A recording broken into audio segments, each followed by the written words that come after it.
Welcome back to the Vortex. I'm your host, Elle Black. This particular film that I watched on Shudder.com last week, The Sacrifice Game, and it is a horror directed by Jen Waxter, who also co-wrote the film with Sean Redditz. And as I say, it came out just last week, released directly onto Shudder. And it's also Christmas themed. So it's horror, but it's a Christmas horror. But anyway, it was set in the 70s. Well done, I thought, on that side of things. The premise of the sacrifice game, quite a dramatic title, not a dramatic start. The premise is basically there's a boarding school, and two of the girls get left behind when everybody else goes home with their parents. I must say that's quite sad. It's not horror, but it's quite sad.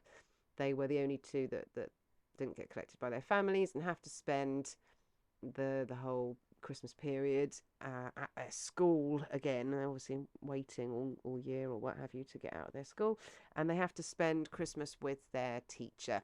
And you also get sort of zapped off in a separate scene to the 20-somethings running amok, killing people in the local area. You'll also get them referred to by the girls talking at school and things, and they are apparently going and killing people, and they call them the Christmas Killers, something like that. And these two groups collide, and that's when we start to get the horror.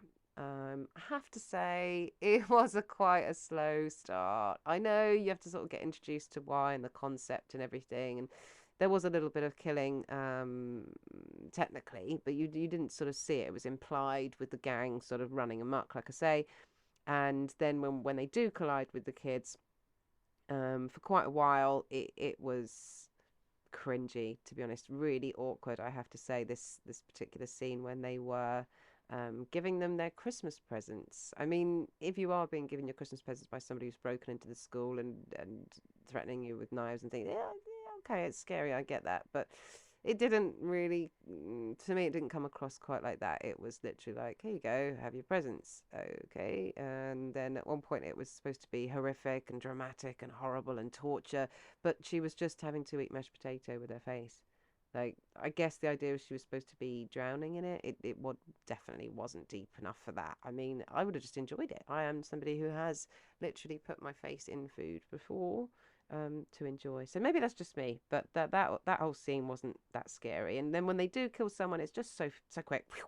But I guess that's kind of the sacrifice concept. And obviously, I don't want to give too much away if you haven't seen it, but they do all believe that this book exists and something is going to happen if they follow the rules. And apparently, the book was found by this girl in the little gang when she was at school. I mean, yeah, again, I try not to think about some of the concepts too much, but that's a bit cringy for me. The concept that they would follow, go around killing lots of people, uh, just because this girl said that it was in a book.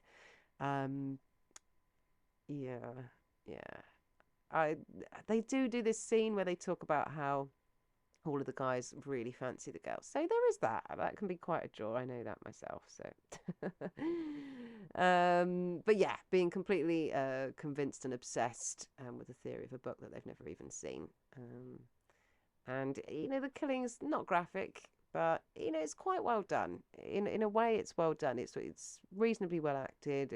It's got a lot going on. It's got twists. It's got story. It's got an ending. Always fans of those things. Not all films do have those, but I was a little bit disappointed by the awkward cheesiness of most of the scenes, and I think that it's always a bit cheaper not to have graphic killing, but at the same time, maybe that's not for everyone either.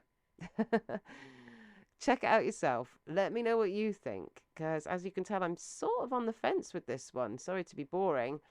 Um, I really didn't think it was great at the beginning, then it kind of pulled through at the end. Let me know. Send us a comment below. I promise I'll reply personally. And thanks for listening. Stay scary.